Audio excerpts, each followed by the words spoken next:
Ngapali Beach is located on the Bay of Bengal coast in Rakhine State and is one of the most beautiful beaches in Myanmar.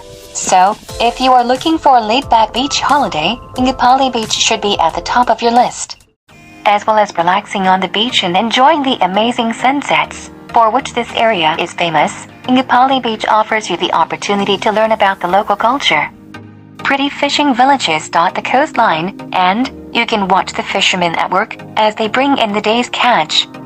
So, as it already stands as a famous tourist attraction in Myanmar, you can take a look at Myanmar's rural life. When is the best tomato visit to Ngapali Beach? If you want to enjoy the sun and sun at Ngapali Beach, you should avoid visiting during the rainy season, which run from June to October. It may rain every day during this season, and flooding and storms are typical. The dry season runs from November to May. However, keep in mind that April and May be extremely hot, and if you're not adjusted to it, it can make for an unpleasant stay.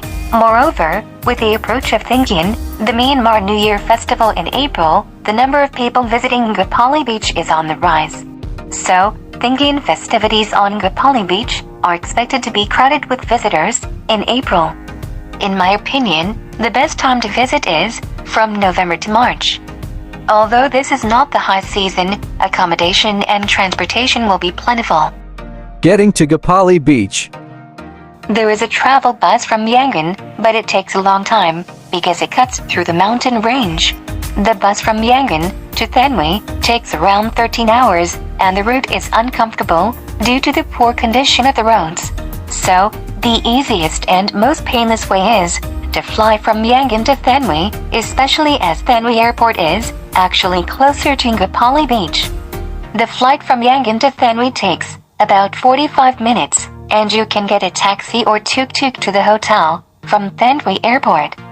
Most of the resorts include a free transfer to and from the airport. If your hotel or accommodation doesn't, contact them to try to arrange it in advance.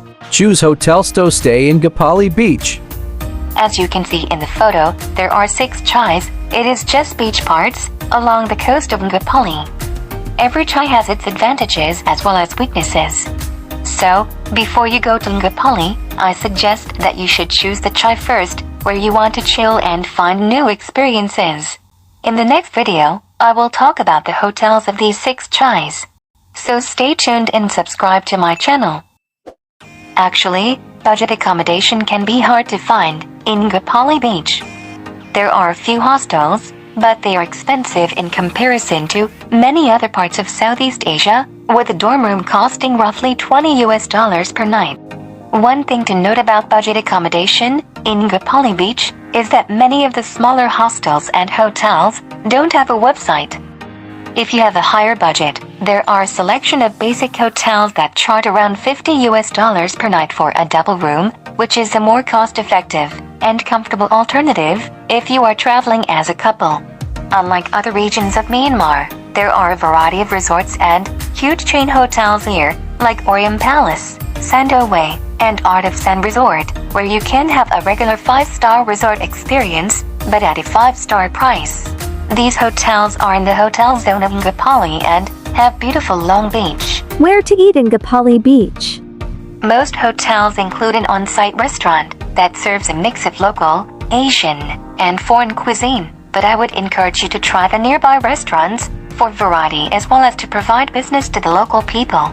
You will find typical Burmese flavors at some of the smaller restaurants closest to the beach, like Seagull Restaurant near Yomacheri Lodge. Seafood is quite popular and of excellent quality in this area. You can buy very fresh seafood, like lobster or big crabs and other seafoods, at a fisherman's village called Jaekta, and cook it as you want at hotels or restaurants by providing cooking fees. Things to do in Ngapali Beach. Exploring the small islands off the coast of Ngapali Beach is one of its attractions, and you can do so by taking a traditional long-tail boat and island hopping at your leisure. On the way to different islands, you can go snorkeling. But keep that in mind that Ngapali Beach isn't one of the world's best scuba and snorkeling spots. Getting around Ngapali Beach is another thing to go exploring. You can easily hire a tuk-tuk to take you around, or visit the Jaekta fishing village to see local life in action and buy fresh seafood. The fact that foreigners are not allowed to drive motorbikes on Ngapali Beach, even if they have a valid international driving license. As a result, if you want your own wheels, you'll need to rent a bicycle from one of the guest houses, hotels, or restore. Tours to Thanwi are also available from Ngapali Beach. Tours will take you to all of Thanwi's top attractions, including the market and the Nando and Sando Golden Pagodas. Another popular destination is the Standing Buddha, which is located on a mountaintop and can be difficult to reach on your own due to the steep hike up the mountain. The cost of a tour to Thanwi varies, but it is often around $50. In a nutshell, Ngapali Beach is known for its white sands and turquoise waters that are safe to swim in. Ngapali Beach is still relatively undeveloped in comparison to many other beaches across the world, allowing you to enjoy a relaxing stay away from the crowds. So, if you want to unplug, unwind, sit back and relax, Ngapali Beach is an excellent place to be. Thank you for watching this video. For upcoming videos, don't forget to subscribe to the channel. I hope you enjoy your journey.